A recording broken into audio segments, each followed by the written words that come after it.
सुबह का समय था। बिरजू अपने घर से बाहर निकल ही रहा था कि तभी उसकी पत्नी अनीता उससे बोली, अजी सुनते हो, शाम को जब घर आना तो थोड़ा सा राशन भी खरीद कर ले आना। अनीता, तुम्हें पता है कि इस वक्त मेरी जेब में पैसे नहीं है। हाँ, मैं घर की आर्थिक स्थिति जानती हूँ जी, लेकिन चमकी सिर्फ 10 वर्ष की है। वो तो आर्थिक स्थिति का मतलब भी नहीं समझती। कल रात भी मेरी बच्ची भूखी ही सोई थी। ठीक है अनीता, मैं कोशिश करूंगा कि जमींदार से कुछ पैसे एडवांस में ले लूं।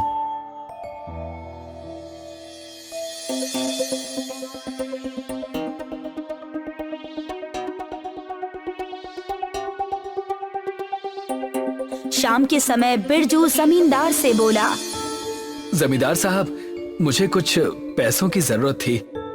अरे बिरजू, ऐसा कौन सा दिन नहीं जाता जब तुम्हें पैसों की जरूरत नहीं होती है? जमींदार साहब, कल से मेरे घर पर खाना नहीं बना। मुझे और मेरी पत्नी को तो भूखे रहने की आदत हो गई है, लेकिन मुझसे अपनी बेटी की भूख नहीं देखी जाती। तुमने मुझसे कुछ समय पहले अपनी पत्नी की बीमारी के लिए कर्ज लिया था। तुम्हारी पत्नी तो ठीक हो गई, लेकिन तुम मुझे वो कर्ज नहीं चुका पाए। लेकिन इसके बदले मैंने अपना खेत भी तो आपको गिरवी रखकर दिया था ना। शायद आप नहीं जानते कि एक किसान का खेत उसके लिए उसका जीवन होता है। बिरजू की बात सुनकर जमींदार क्रोधित होते हुए बोला, एक तो तुम्हारे ऊपर एहसान करूं, ऊपर से तुम्हारे ताने भी सुनूं। नहीं, मैं 2 काम एक साथ नहीं कर सकता। तुमने अपना खेत मुझे गिरवी रख कर दिया, लेकिन उसी खेत में मैं तुमसे काम करवा रहा हूँ ताकि तुम्हारा घर चलता रहे। लेकिन अब बस बहुत हो गया। क्या मतलब यही कि तुम्हारे मुताबिक एक किसान के लिए उसका खेत उसका जीवन होता है। मैं तुम्हारा खेत तुम्हें वापस लौटा रहा हूँ। जमींदार की बात सुनकर बिरजू खुश हो गया, मगर उसकी ये खुशी कुछ ही देर में हवा हो गई। गांव के आखिरी छोर पर जो मेरी जमीन पड़ी है ना, आज से वो तुम्हारी। जाओ, जाकर उसमें अनाज उगाओ, फल उगाओ, सब्जियां उगाओ, मगर इस वक्त यहाँ से रफा दफा हो जाओ। ऐसा मत कीजिए, वो जमीन तो बंजर है, और बंजर जमीन पर हल चलाना भी किसान का ही जीवन होता है। बिरजू ने जमींदार के बहुत हाथ पैर जोड़े, लेकिन जमींदार का दिल नहीं पसीजा। बिरजू चुपचाप अपने घर चला आया और रोते हुए सारी घटना अपनी पत्नी को बताते हुए बोला, अब तुम ही बताओ अनीता, मैं क्या करूं? कुछ मत कीजिए। जमींदार ने आपको चुनौती दी है। आप उस बंजर जमीन की छाती फाड़कर उसमें जमींदार को अनाज उगा कर दिखा दीजिए, तो उसका भी मुंह बंद हो जाएगा। बिरजू पूरी रात जागता रहा, मगर उसी रात अचानक उस बंजर जमीन पर आसमान से एक छोटा सा स्पेसशिप उतरा। उस स्पेसशिप में 2 एलियन जैसे दिखने वाले, जिसमें एक महिला और एक पुरुष थे, उतर आए। पुरुष एलियन महिला की ओर देखकर बोला, हमारे ग्रह में तो बताया गया था कि पृथ्वी पर बहुत सारी हरियाली है, मगर ये बंजर जमीन तो हमारे ग्रह की याद दिला रही है। पहले हमें यहाँ के बारे में जानकारी इकट्ठी करनी चाहिए और हमें इंसानों की भाषा भी बोलने आनी चाहिए। हमें तुरंत गोली को खा लेना चाहिए, नहीं तो हम पृथ्वी पर ज्यादा देर तक सरवाइव नहीं कर पाएंगे। महिला एलियन की बात सुनकर पुरुष एलियन ने तुरंत गोली महिला एलियन को पकड़ा दिया और दोनों ने वो गोली निगल ली। गोली निगलते ही वो दोनों गांव के ही एक पुरुष और स्त्री में परिवर्तित हो गए। सुबह होने वाली है, तुम यहीं रुको, मैं थोड़ी सी छानबीन करके आता हूँ। इतना बोलकर वो पुरुष एलियन वहां से चला गया।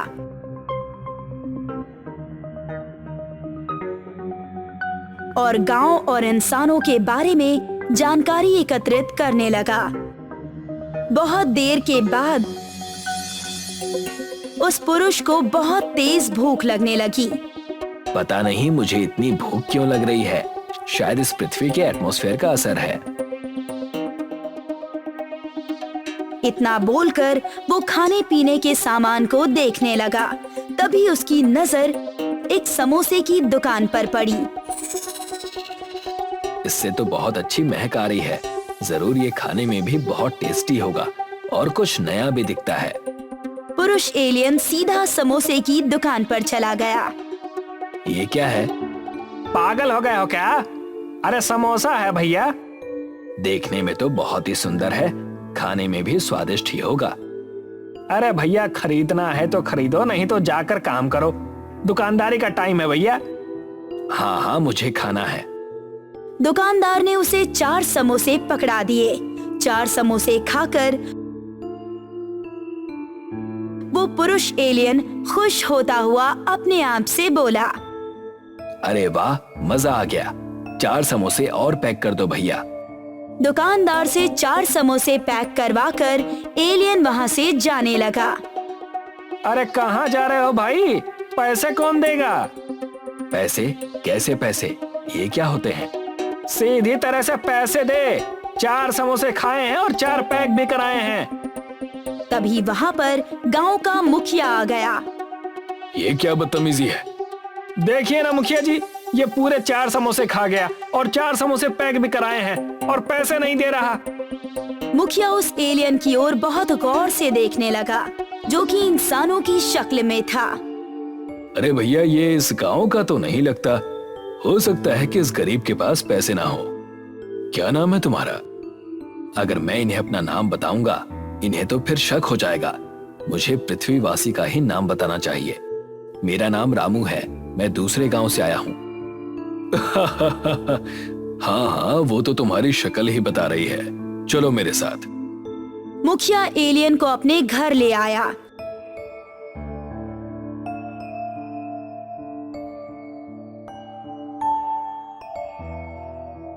मगर घर पर बिरजू को देखकर मुखिया अचानक चौंकते हुए बोला, अरे बिरजू, क्या तुम आज खेत पर नहीं गए? बिरजू सारी घटना मुखिया को बताता हुआ बोला, अब आप ही बताइए, मैं क्या करूं? जमींदार ने तुम्हारे साथ बहुत बुरा किया है बिरजू। मुझसे क्या चाहते हो? मुखिया जी, मुझे इतनी रकम दे दीजिए ताकि मैं उसमें कुछ बीज खरीद सकूं। मैं उस जमींदार को दिखाना चाहता हूं कि किसान बंजर जमीन की छाती फाड़ कर भी अनाज उगा सकता है। मुखिया तुरंत कुछ पैसे बिरजू को पकड़ाते हुए बोला, और साथ में इस बेचारे रामू को भी ले जाना। ये इस गांव में नया है, इसके पास पैसे नहीं है। एक से भले 2 अच्छे होते हैं। इतना बोलकर मुखिया रामू एलियन से बोला, क्या तुम बिरजू के साथ बिरजू के खेत में काम करोगे? शरीर से तो काफी हट्टे कट्टे नजर आते हो। उस एलियन ने मजबूरी में हाँ में सिर हिला दिया और बिरजू के साथ सीधा बिरजू के घर पर चला गया। मगर घर पर जाकर वो अपनी एलियन पत्नी को देखकर बुरी तरह से चौंक गया। बिरजू की पत्नी बिरजू से बोली, अच्छा हुआ आप आ गए, मैं आप ही का इंतजार कर रही थी। आपको पता है, आज सुबह जब मैं उस बंजर जमीन पर गई थी, तब मुझे वहाँ पर ये बेचारी औरत मिली। इसका नाम विमला है। ये बेचारी भूखी थी तो मैं इसे घर पर ले आई। अरे मैं जब मुखिया जी से पैसे उधार मांगने गया तब मुझे रामू मिला। ये भी इस गांव का नहीं है। आज से ये हमारे साथ खेत में हाथ बटाएगा। एलियन ने बिल्कुल भी शक नहीं होने दिया कि वो विमला उसकी ही एलियन पत्नी है। अगले दिन बिरजू उस एलियन रामू को अपने बंजर खेत पर ले गया। रामू, इस जमीन को खोदो। ये क्या है? अरे भैया, क्या एलियन हो क्या? अरे ये फावड़ा है, इससे जमीन खोदो। जैसे मैं तुम्हारे सामने खोद रहा हूँ ना, वैसे ही। इतना बोलकर बिरजू बड़ी मेहनत से जमीन खोदने लगा। एलियन रामू भी बिरजू को देखकर जमीन की खुदाई करने लगा। एलियन रामू की दोपहर के बाद हालत खराब हो गई। भैया, हमने तो सुना था कि यहाँ पर बहुत हेवी मशीनरी बन गई है। क्या तुम्हारे पास मशीन नहीं है? अरे भैया, किसान के लिए सबसे बड़ी मशीन ये फावड़ा ही होती है। उसके बाद बिरजू उस बंजर जमीन पर एलियन रामू के साथ मिलकर कड़ी धूप में हल चलाने लगा।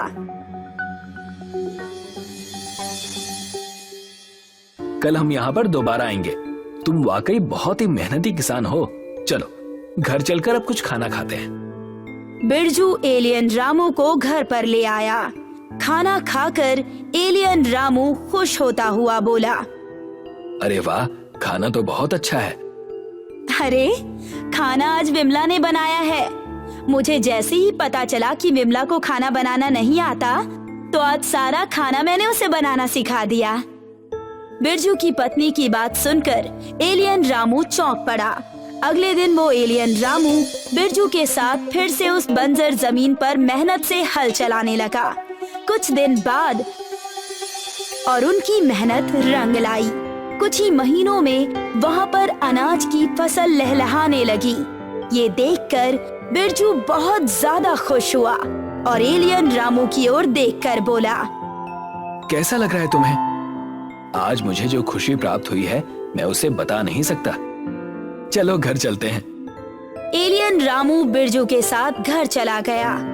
एलियन रामू और उसकी पत्नी को बिरजू और उसके परिवार के साथ रहते हुए काफी समय हो चुका था। एलियन रामू और उसकी पत्नी भूल चुके थे कि वो इस पृथ्वी के नहीं बल्कि एलियन थे।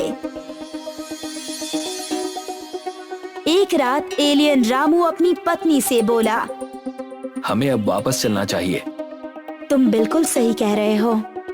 इन इंसानों के साथ रहकर मैं तो भूल ही गया कि मैं एक एलियन हूँ और मैं पूरी तरह से एक किसान बनकर रह गया।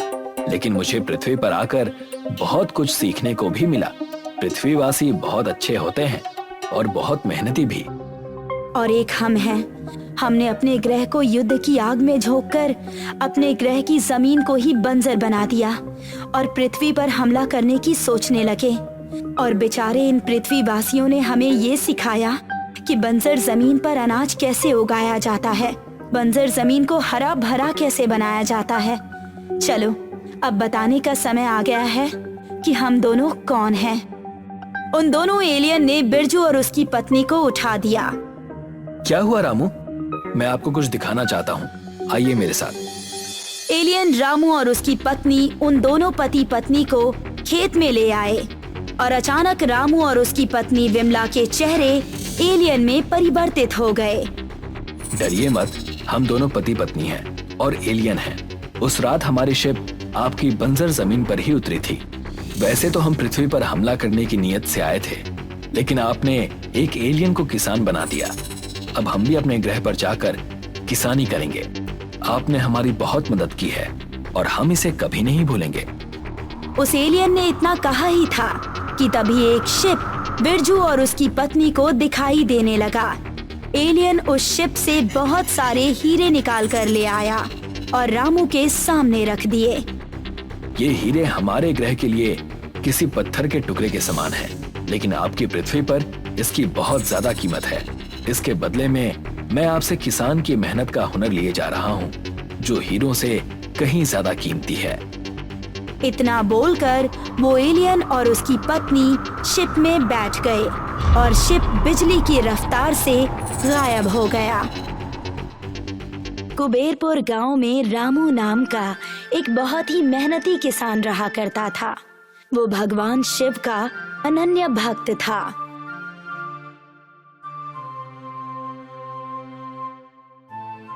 रोज सुबह वो दिन की शुरुआत उनका नाम लेकर ही करता था। एक दिन रामू भगवान की पूजा समाप्त करने के बाद बैठा, तभी उसका बेटा लखन वहाँ आता है। पिताजी, आप ये रोज किनके ध्यान में बैठे रहते हैं? बेटा, ये हमारे इष्ट देव हैं और सब जीवों के नाथ भोलेनाथ हैं। अच्छा, और आप इनका पूजन क्यों करते हैं? बहुत बढ़िया सवाल किया है लखन तुमने। तो बताइए पिताजी कि इनका नाम क्या है? ये भगवान शंकर हैं। अनेक नाम हैं उनके। कोई उन्हें महादेव कहता है, तो कोई नीलकंठ, तो कोई नटराज। और उनकी भोली मुस्कान और सरल स्वभाव को देख भक्त उन्हें प्यार से भोलेनाथ कहते हैं। अच्छा, और इनका पूजन क्यों किया जाता है? हर किसी का अपना कारण होता है बेटा। कोई सिर्फ प्रेम में आकर करता है, तो कुछ अपने दुखों को कम करने की गुहार लगाने के लिए करते हैं। जितने लोग उतनी वजह होती है। और आप पिताजी? मैं तो बस इनके कई भक्तों में से एक छोटा सा भक्त हूँ बेटा। इनसे प्रेम और भक्त भगवान का रिश्ता है मेरा। पूजा करके बस इन्हें बताता हूँ कि मेरा इनसे प्रेम कितना है। अच्छा, मैं भी उन्हें बताना चाहता हूँ कि आप उनसे कितना प्रेम करते हैं। सीता लखन और रामू की बात सुनकर आती है और कहती है, बेटा लखन, अगर तुम्हें ये बताना है तो उनके वाहन नंदी जी के कान में ये बात कहनी होगी। वो क्यों माँ? क्योंकि नंदी जी की बातें भोलेनाथ सबसे पहले सुनते हैं। ठीक है माँ, मैं ऐसा ही करूँगा। ये कहकर लखन वहाँ से चला जाता है। देखती हो सीता, कैसे बच्चे इतनी जल्दी बड़े हो जाते हैं। बस मेरे प्रभु लखन पर ऐसे ही कृपा रखे। चलिए जी, अब आपको हल भी चलाना है आज खेतों में बैलों के साथ। हाँ, सही कहती हो। तो अब शाम को भेंट होगी दोनों से। जी, भगवान की भक्ति, खेतों में मेहनत करना, 2 वक्त का खाना, रामू के घर में सब इस जीवन से संतुष्ट थे। पर समय का चक्र कभी एक जगह थमता नहीं। 8 वर्ष बीत चुके थे। लखन अब 14 वर्ष का हो गया था और रामू की तबीयत इस वर्ष खराब थी। अब इस वर्ष हम क्या करेंगे? आपकी तबीयत सही नहीं है और हमारे दोनों बैल भी बूढ़े हो चुके हैं। नए बैल खरीद नहीं पाएंगे हम, और आपकी तबीयत भी। पिताजी, अब हम क्या करेंगे? क्या इसका कोई उपाय नहीं है? शांत हो जाओ बेटा, चिंता मत करो। कैसे चिंता ना करें हम? आप इतनी दिक्कत में हैं, चिंता तो होगी ही ना। आप इतने शांत कैसे हैं पिताजी, वो भी इस विपत्ति के समय में? बेटा, ये बात हमेशा ध्यान में रखना, जब भी विपत्ति छाए तब अपने विवेक को मत खोना। अगर विवेक खो दिया तो विपत्ति का हल मिलना मुश्किल हो जाता है। तो इस समय क्या किया जाए, आप ही बताइए। इसका उपाय मैं इस अवस्था में तो नहीं कर सकता, और लखन भी अभी छोटा है। अब तो बस प्रार्थना कर सकता हूँ मैं मेरे नाथ से, वही कोई रास्ता दिखाएंगे। लखन अपने पिता की भक्ति देख भावुक हो जाता है और उसे याद आता है कि बचपन में किस तरह वो नंदी जी के कान में अपने पिता के प्रेम को भगवान को बताने कहता था। लखन वहाँ से सीधे मंदिर चला जाता है।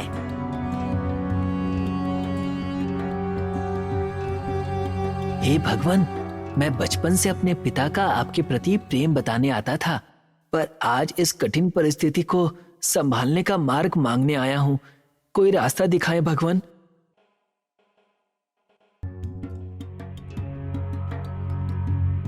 लखन, क्या बात है बेटा, कुछ परेशान नजर आते हो? कुछ नहीं पुजारी जी, बस पिताजी की तबीयत खराब थी ना, तो मैं यहाँ भगवान से मार्ग मांगने आया था। वो भोलेनाथ हैं, भक्तों पर उनकी कृपा रहती है। तुम चिंता मत करो। तुम अगर गुहार ना भी लगाओ तो भी भोलेनाथ तुम्हारे पिताजी को कभी अकेला नहीं छोड़ेंगे। मैं भी भगवान से प्रार्थना करूंगा कि वो जल्द से जल्द तुम्हें कोई मार्ग दिखाएं। जी पुजारी जी, अब मैं चलता हूँ। लखन पुजारी जी की बातें सुनकर कुछ शांत हुआ और घर की तरफ निकल पड़ा। तभी उसे रास्ते में एक विभूति लगाया हुआ योगी अपने बैल के साथ खड़े दिखते हैं। बाबा, क्या बात हो गई? कोई परेशानी है क्या? बेटा, परेशानी तो नहीं है, बस मेरे इस मित्र ने जल ग्रहण नहीं किया तो थक गया है इस प्रचंड धूप में। यहाँ आसपास कोई तालाब या नदी होगी? बाबा, यहाँ कोई नदी तो नहीं है, पर यहाँ पास में ही मेरा घर जरूर है। आप वहाँ चलिए, आपका और मित्र का जलपान वहीं हो जाएगा। पर बेटा, तुम परेशान हो जाओगे। कोई बात नहीं, मैं कुछ और सोच लूंगा। बाबा, इसमें सोचना कैसा? मेरा घर पास है और आपका मित्र प्यासा है। बस अब आप मेरे साथ चलिए। बहुत अच्छी बातें करते हो बेटा। तुम्हारे माता पिता तुम जैसा पुत्र पाकर अति प्रसन्न होंगे। ये तो उन्होंने ही सिखाया है मुझे कि हर जीव भगवान शिव का ही अंश है, और इसी वजह से हमें हर किसी की मदद करनी चाहिए। अति उत्तम। आओ चलते हैं तुम्हारे निवास पर। जी बाबा। लखन बाबा को अपने घर ले जाता है। और उस बैल को बाहर पानी पिलाकर बाबा को घर के अंदर आने के लिए कहता है। रामू के बीमार होने की वजह से वो अपने कमरे में ही था। सीता बाबा के लिए पानी और मिठाई लाती है। बहुत बढ़िया मिष्ठान है बेटी। धन्यवाद बाबा। बाबा, आप यदि चाहें तो यहीं ठहर जाइए। अब आप इस समय निवास स्थान कहाँ ढूंढेंगे? मैं तो वैरागी हूँ पुत्र। ये आसमान ही मेरी छत है और धरती मेरा घर। तुम मेरी चिंता ना करो। क्या घर में बस तुम 2 ही जन रहते हो? नहीं नहीं, लखन के पिता भी हैं। लखन के पिता अभी बीमार हैं। वो कमरे में ही आराम कर रहे हैं। लखन के संस्कार देखकर मुझ में उसके माता पिता से मिलने की इच्छा जाग गई, तो मैं यहाँ चला आया। आइए बाबा, मैं आपको उनसे मिलवाता हूँ।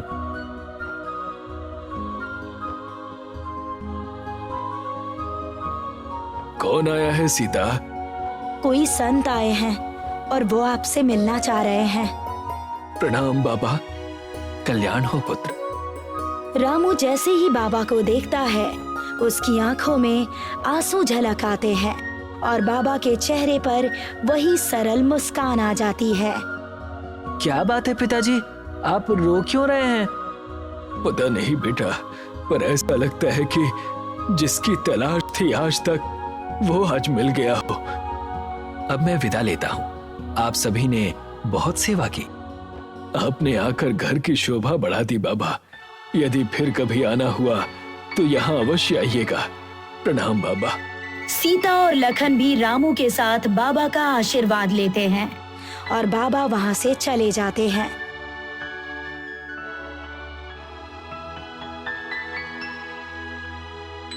अगली सुबह लखन देखता है कि बाबा का बैल वही है। माँ, पिताजी, क्या हुआ बेटा? देखिए ना, बाबा अपने मित्र को यहीं भूल गए हैं। पर वो इसे साथ क्यों नहीं ले गए? बाबा इसे भूले तो नहीं होंगे। इसकी देखभाल करते हैं। एक काम करते हैं, हम इसकी देखभाल करते हैं ताकि जब कभी वो वापस आए तो उनका मित्र उन्हें अच्छी सेहत में दिखे। जैसा आप कहें पिताजी। सीता, जब से बाबा यहाँ आकर गए हैं, मेरी सेहत कुछ ठीक लगती है, पर दर्द अब तक है। खेतों का काम तो नहीं कर सकता, पर एक बार अपने 2 बैलों को ले जाकर देखता हूँ। मैं भी चलूंगा पिताजी। तो आप दोनों जाकर आइए, मैं तब तक खाना तैयार कर लेती हूँ। रामू लखन के साथ खेत में जाता है। दोनों बूढ़े बैल हल चला नहीं पा रहे थे और रामू भी थका लग रहा था। तभी वहां बाबा के साथ आया बैल आ जाता है। लखन दौड़ता हुआ रामू के पास आता है। पिताजी, क्या बात है बेटा? देखिए, बाबा का बैल भी यहाँ आ गया। आप इसे हल चलाने क्यों नहीं देते? नहीं बेटा, हम इसे हल चलाने के लिए मजबूर नहीं कर सकते। बाबा इसे हमारे पास छोड़ गए हैं। ये उनकी धरोहर है। तभी वो बैल हल छूता है। अब तो ये भी कह रहा है पिताजी, आप एक बार कोशिश तो कीजिए। जब ये नहीं करना चाहेगा तब हम हल हटा देंगे। ठीक है बेटा। रामू ने लखन के कहे अनुसार बैल पर हल लगा दिया। देखते ही देखते घंटे भर में उसने अकेले ही सारा काम कर दिया। ये देखकर रामू चकित रह गया और लखन बहुत ज्यादा खुश हो गया।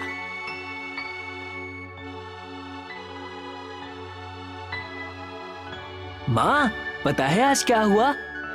बहुत खुश नजर आ रहे हैं। ऐसी क्या बात हो गई? नंदी ने सारे खेतों का काम अकेले ही कर दिया, वो भी घंटे भर में। क्या? सच में? हाँ सच। मानो दर्जनों बैलों का बल एक इस अकेले में है और इतना काम करके भी ये थका नहीं। ये तो स्वयं भोलेनाथ की कृपा लगती है। इससे ज्यादा खुशी की बात और क्या हो सकती है? हाँ माँ, कल ही मैं मार्ग मांगने मंदिर गया था और समस्या का पूरा हल मिल गया। अब इस वर्ष बहुत बढ़िया फसल होगी। अपने हालात बदलते देख रामू और सीता की आंखों में आंसू आ गए। देखते ही देखते 1 वर्ष बीत गया। और इस वर्ष रामू की फसल सबसे ज्यादा और सबसे बेहतरीन थी। रामू को काफी धन प्राप्त हुआ। कुबेरपुर का एक बड़ा जमींदार कुंभ ये सूचना सुनकर रामू के घर आता है। क्या बात है कुंभ, कैसे आना हुआ? कुछ हुआ नहीं, बस सूचना मिली कि तुम्हारी फसल इस गांव में सबसे ज्यादा हुई है, तो बस वही जानने आया था कि अगर कोई तरीका जानते हो तो हमें भी बताओ, पूरा गांव आगे बढ़ेगा। इसमें मैंने कुछ नहीं किया, मेरी तो तबीयत भी ठीक नहीं है। तो आखिर ये हुआ कैसे? वो ऐसे कि हमारे घर भगवान की कृपा से एक बैल आया है। इसमें मानो दर्जनों बैलों की शक्ति हो। बस जब से इसने हल चलाया मेरे खेतों में, तब से फसल बढ़ गई। अच्छा, हाँ कुंभ। रामू, ऐसा करो, इस बैल को मुझे दे दो, मैं अच्छी कीमत दूंगा इसकी, और आखिर मेरे पास जमीन भी तो बड़ी मात्रा में है। कुंभ, मैं तुम्हें इस बैल को बेच नहीं सकता। ये बैल जिन बाबा का है वो इसे लेने जरूर आएंगे, और तब तक हम बस इसका ध्यान रख सकते हैं। साफ साफ क्यों नहीं कहते कि सारा लाभ खुद रखना चाहते हो? बहाने मत बनाओ, और अगर इसका मालिक कोई और है तो तुम इससे अपने खेतों में क्यों काम करवा रहे थे? आप जो सोचना चाहें सोच सकते हैं, लेकिन सत्य यही है कि ये बैल हमारे पास बाबा की धरोहर है, जिसका हमें ध्यान रखना है। और जहां तक रही बात इससे काम करवाने की, तो ये हल उसने खुद चुना है। तो तुम बहाने बनाते रहोगे? मैं चलता हूँ, यहाँ बात करके कोई लाभ नहीं मिलने वाला। कुंभ वहां से घर चला जाता है और रात होने पर दो व्यक्तियों के साथ रामू के बैल को छुपकर ले जाने लगता है। तुम दोनों इसे ये नाथ पहनाओ और ले चलो इसे। जैसे ही वो दोनों उसे नाथ पहनाने जाते हैं, वो रस्सी अपने आप छोटी हो जाती है। ये क्या? ऐसा करो, इसे उठाने की कोशिश करो। वो दोनों उसे धक्का लगाने की कोशिश करते हैं, लेकिन वो बैल तनिक भी नहीं हिलता। मानो पूरी धरती का भार लिए बैठा हो कुंभ जी।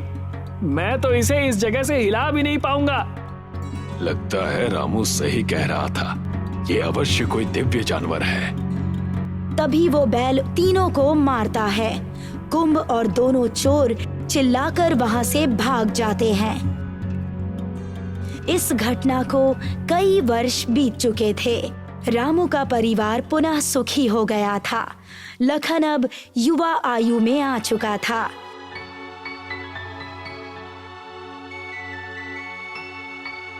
एक सुबह वो बैल वहां से गायब हो गया। पिताजी, पिताजी! क्या हुआ लखन? हमारा नंदी कहीं चला गया है। मैंने सब जगह ढूंढ लिया पर कहीं नहीं मिला। अब हम उन बाबा को क्या मुंह दिखाएंगे? लगता है तुम अब तक समझे नहीं बेटा। बाबा नंदी को हमारे पास छोड़ गए थे, और अब जब तुम युवा अवस्था में आ चुके हो तो तुम्हें खुद परिश्रम करना चाहिए। पर पिताजी। बेटा, भोलेनाथ अपने सभी भक्तों पर पूरी नजर रखते हैं, और अगर कोई उनका भक्त ना भी हो और पीड़ा में हो तो वो कभी भेद नहीं करते। उस दिन उसके जाने का समय नहीं था तो वो बैल हमारे पास रुका, और अब जब उसके विदा लेने का समय आ गया था तो वो जा चुका। रामू और लखन को अपने सिर पर एक स्पर्श महसूस हुआ, मानो ईश्वर ने उन्हें आशीर्वाद दिया हो। दोनों की आंखों में आंसू भर आए और वो दोनों हाथ जोड़कर प्रभु की जय जयकार करने लगे।